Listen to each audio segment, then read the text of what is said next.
There was something about watercolors that really spoke to me the first time I tried it out. I adopted this attitude early on of there will be no such things as mistakes in my art. And I think watercolor stays pretty true to this. Every mark I make is intentional, and I do my best to avoid erasing. Watercolor is not a very forgiving medium, and I like it for this reason, which is why most people don't. I've always been drawn to contour lines since I was introduced to them.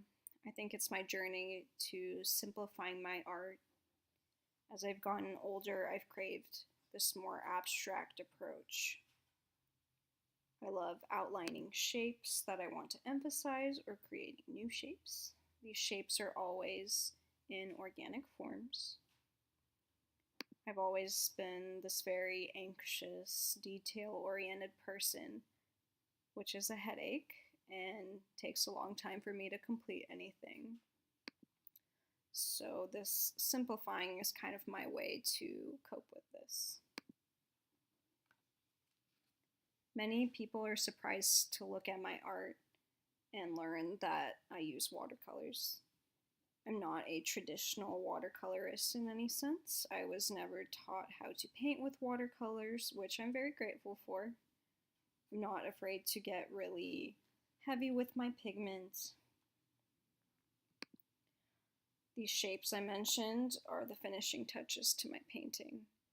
I use my pencil to create them usually. Without this extra element, my work feels very incomplete to me. As a young artist, I remember being taught to never let pencil show under my paint, which I always thought was absurd. I guess I've never been much of a rule follower. My biggest subject lately has been the portrait. I've always had a hard time connecting with people. I struggle socially, and painting them may be my way of understanding them. The backgrounds of my work create a sort of mystery to my audience, but also create a curiosity, beauty, and an emotion. I think the background is just as important as the portrait. My backgrounds always tell a personal story about the person I'm depicting. I use natural elements in my work. I love the colors of the earth.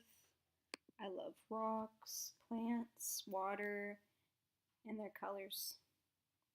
Color has always been very important to my work. I rarely create a monochrome piece anymore. The faces I draw are not quite photorealistic. I stray away from that as much as I can. I'm more interested in them being recognizable. I like to intertwine my portrait with my background. It gives it a more connected feeling. When creating my work, I usually start with a photograph and choose parts of it that I enjoy, and I distort it to please my eye. Something I've done for quite a while now is collect watercolor palette pieces, and these come from me drying my brush while making a larger painting. These sheets of paint are like unintentional abstract pieces that have a beautiful quality of their own. My most recent work is experimenting with this paper and playing with the painted shapes as part of the composition. I've been taking a colored pencil and drawing on top of them. I'm really excited to see where this leads me in my art.